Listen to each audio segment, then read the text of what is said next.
तो आज ये हम क्वेश्चन सॉल्व जो करने जा रहे हैं ये magnetic effect of electric current का है और मैग्नेटिक फोर्स से रिलेटेड है। सबसे पहले तो हमें ये बोला गया है कि एक इन्फाइनाइट सॉलिड के अंदर मैग्नेटिक फील्ड जो है वो 2 मिली टेस्ला है।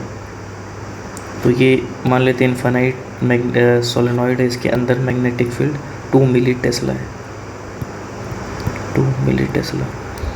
अब हमें ये बोला गया है कि एक एंड पर the one end of this solenoid is closed by insulating cover and single electrical loop of radius this is put at the end। तो इस तरीके से एक सोलेनॉइड में, एक इन्फाइनाइट सोलेनॉइड पे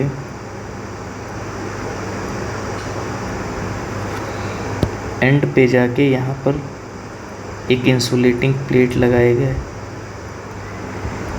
और फिर यहाँ पर इसमें एक रिंग इस तरीके से रखा गया है सच दैट कि रिंग का जो एक्सिस है सेंटर का और सोलेनॉइड का एक्सिस जो है वो दोनों सेम ही है, इस तरीके से रखा गया। अब हमें पता है कि magnetic field inside the solenoid जो होता है उसका फॉर्मूला है इन्फाइनाइट सोलेनॉइड के लिए म्यू नॉट एन आई। अब इस तरीके से अगर हम देखें कि अगर इसके अंदर mu not an I magnetic field है और हम इसमें एक और इन्फाइनाइट सोलेनॉइड जोड़ दें तो हमें एक और इन्फाइनाइट सोलेनॉइड मिल जाएगा और इसके अंदर मैग्नेटिक फील्ड जो है वो म्यू नॉट एन आई है। पर अगर एंड्स पे हम देखें तो यहाँ पे किस वजह से मैग्नेटिक फील्ड है, एक तो जो हमारे लेफ़्ट साइड में सोलेनॉइड है, एक तो जो हमारा राइट साइड वाला सोलेनॉइड है। तो इसका मतलब है कि लेफ़्ट और राइट दोनों के वजह से जो मैग्नेटिक फील्ड है वो है म्यू नॉट एन आई और दोनों का कंट्रीब्यूशन सेम ही होगा क्योंकि दोनों एक तरीके के इन्फाइनाइट सोलेनॉइड है।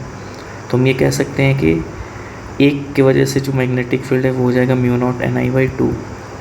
अब ये magnetic field end of the solenoid के लिए ये फॉर्मूला इसका मैग्नीट्यूड, एक सोलेनॉइड की वजह से, इन्फाइनाइट सोलेनॉइड की वजह से ये होता है magnetic field at its end, magnetic field at the end of an infinite solenoid.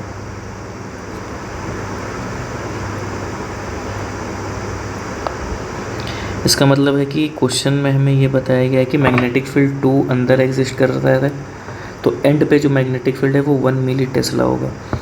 तो इस रिंग को हम सामने से अगर देखें फ्रंट व्यू से तो हमें रिंग इस तरीके से कुछ दिखेगा, सर्कल।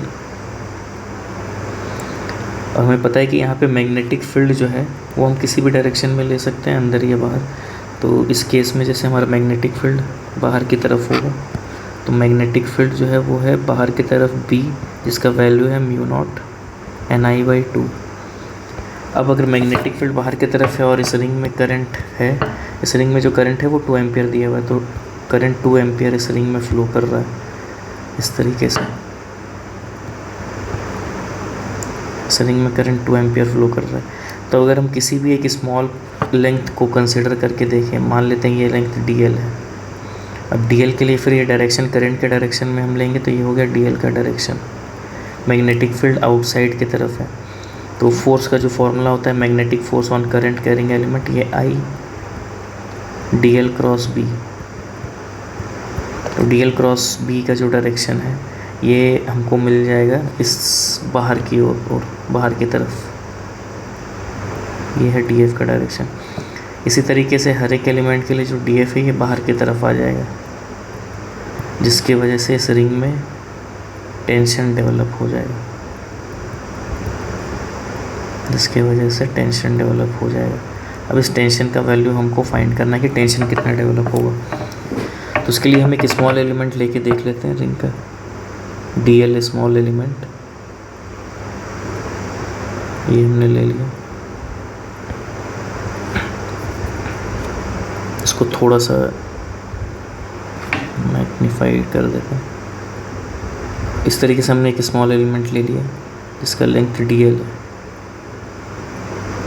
और इस पे जो फोर्स लग रहा होगा, अब इस एलिमेंट का अगर हम FBD बनाएं तो एक तो tension along the length of string या वायर लगता है तो इधर से टेंशन लगेगा T, इधर से भी टेंशन T। टेंशन का जो कंपोनेंट है ये अगर हम तोड़ के देखें तो इस एंगल को हम d थीटा मान लेते हैं, इस एंगल को भी d थीटा मान लेते हैं। टेंशन का कंपोनेंट इस डायरेक्शन में हो जाएगा t cos d थीटा और इस डायरेक्शन में हो जाएगा टी साइन डी थीटा, वैसे इधर भी हो जाएगा टी साइन डी थीटा, और इधर टी कॉस डी थीटा। अब इसमें एक मैग्नेटिक फोर्स भी लग रहा है जो कि बाहर की तरफ होगा, जिसको हमने डी एफ बताया, तो ये डी एफ, और डी एफ का वैल्यू हमें पता है कि अब ये रिंग जो है ये इक्विलिब्रियम में है, तो इसका मतलब है कि ये पार्ट भी इक्विलिब्रियम में ही होगा, ये छोटा सा पार्ट हमने यहाँ पे लिया हुआ है। तो इसके लिए अगर हम फोर्स बैलेंस करके देखें तो इसका मतलब है कि magnitude of D F should be equals to 2t sine D theta, क्योंकि टी साइन थीटा इधर से और टी साइन थीटा इधर से नीचे की तरफ है, डी एफ ऊपर की तरफ है। अब हम ये कोशिश करते हैं कि डी एफ का जो फॉर्मूला है ये क्या होगा, इसको लिख लेते हैं। ये होगा आई डी एल बी, और टेंशन हमें फाइंड करना है 2t, और अगर एंगल स्मॉल है तो साइन थीटा और थीटा दोनों बराबर होते हैं, तो ये हो गया डी थीटा। अब डी एल को अगर हम लिखना चाहते हैं डी थीटा के टर्म्स में, तो हम लिख सकते हैं arc length is equals to radius into angle.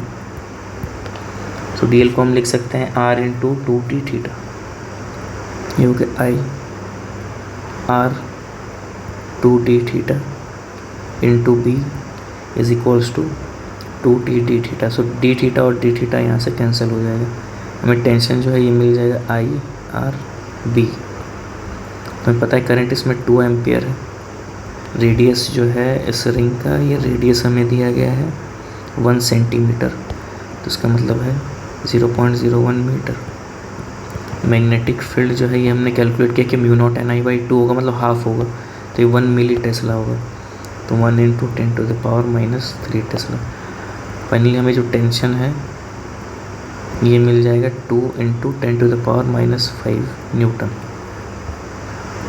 तो यहाँ पे हमें अल्फ़ा और बीटा का वैल्यू पहले पता करना है, क्योंकि आंसर जो है वो इस फॉर्म में दिया हुआ है, अल्फ़ा इंटू 10⁻⁻⁵ बीटा। सो अल्फ़ा हमारा हो गया 2, बीटा हमारा हो गया 5, अल्फ़ा प्लस बीटा हो गया 7।